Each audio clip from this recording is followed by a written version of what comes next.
I trusted her with my future, my dreams, even my soul. But one night, everything crumbled. Betrayed and broken, I set out on a path I never planned to walk and found a love deeper than anything I had ever imagined.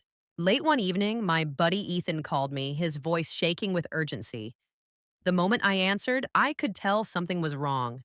He practically begged me to meet him. Without hesitation, I stepped outside. I quickly called out to my wife, let's call her Samantha, telling her I'd be back in a few minutes, then hurried downstairs. Ethan was already there, pacing anxiously, cigarette in hand. As soon as I reached him, he blurted out that he had just caught his wife cheating and didn't know what to do.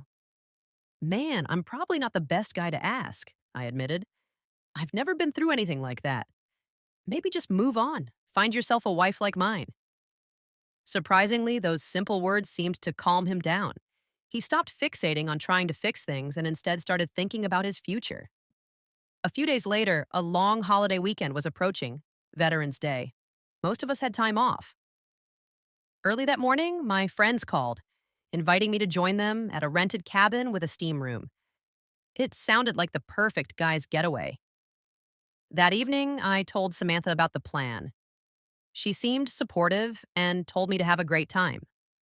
The next day, Ethan swung by to pick me up, and we went out to stock up on supplies. We bought way too much food and alcohol, figuring we'd go all out. The following morning, all five of us piled into the car and drove to the cabin. We had all been friends since childhood, so conversation flowed easily. Time flew by, and before we knew it, night had fallen, and our blood alcohol levels were pretty high. Everyone had planned to crash at the cabin. There were enough spare rooms, and surprisingly, no one seemed eager to rush back home to their wives. Meanwhile, I found myself missing Samantha more than I expected. Bored and a little lonely, I tried calling her. No answer. I tried again, still nothing. I figured maybe she was upset I left for the weekend, especially since we had been trying to have a baby for years without success. We hadn't even considered IVF. We were determined to let it happen naturally. Finally, Samantha answered. She said she had been busy cooking and didn't hear the phone. That sounded normal.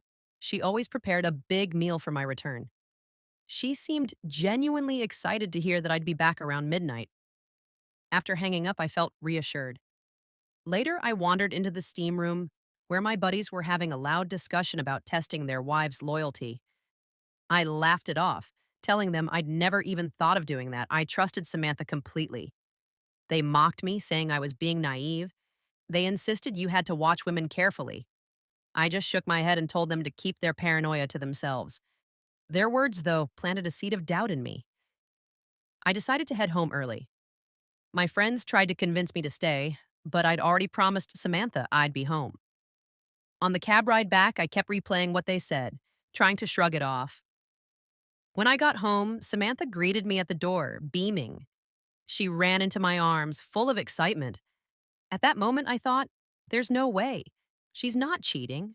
Her joy seemed too real. We ended up in bed right away, and after an intense night together, she fell asleep on my shoulder. I just lay there staring at her, the doubts from earlier gnawing at me. Should I check her phone? It felt crazy, but the temptation was overwhelming. Eventually, I gave in. Quietly, I grabbed her phone from the nightstand. Scrolling through it, I noticed an unfamiliar app. My heart raced. My hands shook as I opened it. It was a dating app. Samantha had an entire profile under a random username. Worse, she was popular. As I read through the messages, my stomach turned. Explicit conversations, multiple affairs. Then I found chats from earlier that very day. I nearly threw up. Stumbling out of the room, gasping for air, rage filled every inch of me.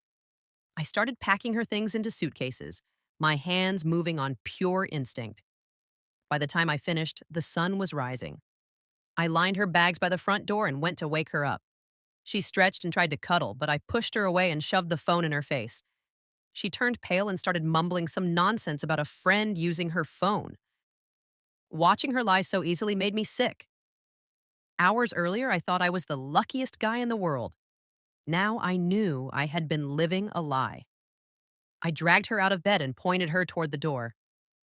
Samantha started sobbing, begging me to forgive her, but I was finished. I exploded in anger, yelling about her betrayal. Eventually, she gave up and left, crying. As soon as the door slammed shut, a crushing emptiness fell over me. My whole world had collapsed, but deep down, I couldn't deny it. My friends had been right. I wandered outside aimlessly until my phone rang. It was Samantha's mom, screaming at me, blaming me. I hung up mid rant. Not my problem anymore. Over the next few weeks, I pulled myself together with the help of work and my friends. I worried they'd mock me, but instead, they had my back. Some even tried setting me up with women they knew. I wasn't interested. Then, out of nowhere, Samantha called. She was pregnant. She swore the baby was mine. I laughed in disbelief. We barely spoke during the pregnancy. 8 months later, I called to congratulate her and offer support if it was my child. She coldly told me not to bother. She already had a new man to raise the baby. All I could say was, thanks for being honest. That was the last time we ever spoke. Months later, my buddies and I hit a packed restaurant to celebrate New Year's Eve. There was music, dancing, even contests. A group of dancers dressed as Santa's helpers caught everyone's attention. After their show, I struck up a conversation with two of them. They were fun and bubbly, and after some convincing, they joined our table. The night turned wild, full of laughter and blurry memories. The next morning, I woke up and realized I wasn't alone. Curled up beside me were the two Santa's helpers from the night before. I just grinned, shut my eyes again, and thought, well, maybe single life isn't so bad after all. The months that followed that wild New Year's party were a blur of highs and lows. At first, it felt good. Almost too good. I went out almost every weekend, reuniting with old friends, meeting new people, filling the nights with distractions. But after a while, the excitement faded. No matter how much I partied, how many people I met, or how loud the music was, there was always a quiet moment afterward. A moment when I'd sit alone in my apartment, staring at the ceiling, wondering what the hell happened to my life. The anger I once felt towards Samantha started to morph into something else: sadness. Not because I missed her, but because I missed the life I thought we were building. I missed the dreams we had about a family, a home filled with laughter, growing old together. Turns out you can miss the future you planned even when you don't miss the person who was supposed to be in it. One evening, Ethan and the rest of the guys pulled me aside at a bar. They told me straight up, man, you need to slow down. You're chasing something that's not out there. It hit me harder than I expected. They weren't mocking me, they were worried. That night, I went home early for the first time in months. The next morning, I made a decision. It was time to rebuild. Not for Samantha, not to prove anything to anyone. For me. I started hitting the gym again, focusing not just on my body, but my mind too. I read books, learned to cook properly instead of surviving on takeout, even picked up hiking. It felt strange at first, being alone with my thoughts, but over time it felt less like loneliness and more like peace. It was during one of those early morning hikes when I met Elena. She was sitting alone at a scenic overlook, sketchbook in hand, capturing the sunrise. She looked up, smiled, and for the first time in a long time, I didn't feel like I had to put on a mask. We talked for hours that morning about art, about life, about starting over. She wasn't like anyone I had met during my wild phase. She was grounded, genuine. Over the next few weeks, we kept running into each other. Whether it was coincidence or fate, I stopped questioning it. We started hiking together, then grabbing coffee after, and soon enough, the lines between friendship and something more began to blur. One night, sitting by a campfire after a long hike, Elena looked over at me and said, you know, you don't seem broken to me. Just someone who took the long way home. Maybe she was right. For the first time in what felt like forever, I wasn't looking backward. I wasn't chasing ghosts. I wasn't angry. I was just alive. And for the first time, that was enough. By spring, Elena and I were spending almost every weekend together. There was no rush, no pressure, just a natural, easy rhythm between us.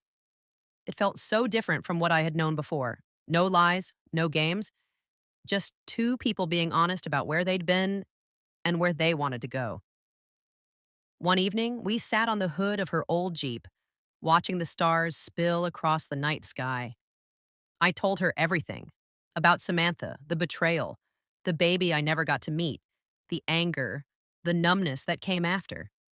I expected her to look at me differently, to pity me, maybe even judge me. But she just listened, really listened. Then she reached out, squeezed my hand, and said, "It's okay to grieve the life you thought you'd have. It doesn't make you weak, it makes you human." In that moment, I realized something I hadn't before. I had never truly healed. I had just patched the wounds with alcohol, parties, and women whose names I barely remembered. Elena wasn't a distraction, she was a mirror, showing me everything I had buried. As the weeks passed, our connection deepened. We shared little things: music playlists, family stories, stupid childhood dreams. She taught me how to paint. I taught her how to cook a halfway decent steak. Life felt simple again, not perfect, but real. Then, one afternoon, while cleaning out some old boxes, I found it. Samantha's ultrasound photo, the one she had texted me months after she announced her pregnancy. I had saved it without even realizing. I sat there for a long time, staring at it. So much time had passed, but the ache in my chest was still there. I thought about the child that might have been mine, the life I'd never know. For a moment, I almost called Samantha, just to ask, just to know for sure. But then I put the photo back in the box, taped it shut, and shoved it deep into the closet. Some questions don't have good answers. And sometimes moving forward means choosing not to go digging in the past anymore. Later that night, I told Elena about finding the photo, about how tempted I was to reach out. She looked at me for a long time, then said, "You don't owe your past anything. You only owe yourself your future." I realized she was right. My future wasn't behind me. It was standing right in front of me. A few months later, on a cool summer evening, Elena and I sat watching another sunset, hands intertwined. She rested her head on my shoulder and whispered, "I don't know what tomorrow will bring, but I do know one thing. I'm glad you found your way to me." I smiled, kissed the top of her head, and said, "Me too." And for the first time in a long time, I wasn't thinking about what I'd lost. I was thinking about what I'd found. The seasons changed again, and with them, so did my life. Elena and I grew closer with each passing day.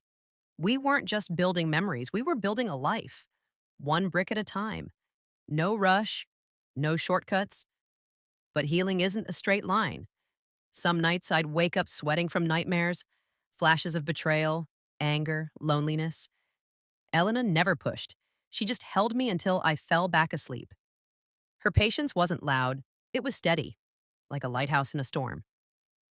One evening, after a long hike through the mountains, we ended up at a tiny diner off a dusty road. Over burgers and milkshakes, Elena looked up from her plate and said, almost shyly, "Have you ever thought about starting over for real? Like, not just hiking dates and late night talks, but really building something together?" I laughed softly, more from nerves than anything. Then I reached across the table, grabbed her hand, and said, "I think that's all I've been thinking about." That night, back at her place, I pulled out a simple silver ring I had bought weeks ago but never had the courage to give her. No fancy speech, no big audience. Just the two of us surrounded by the life we had slowly, carefully created.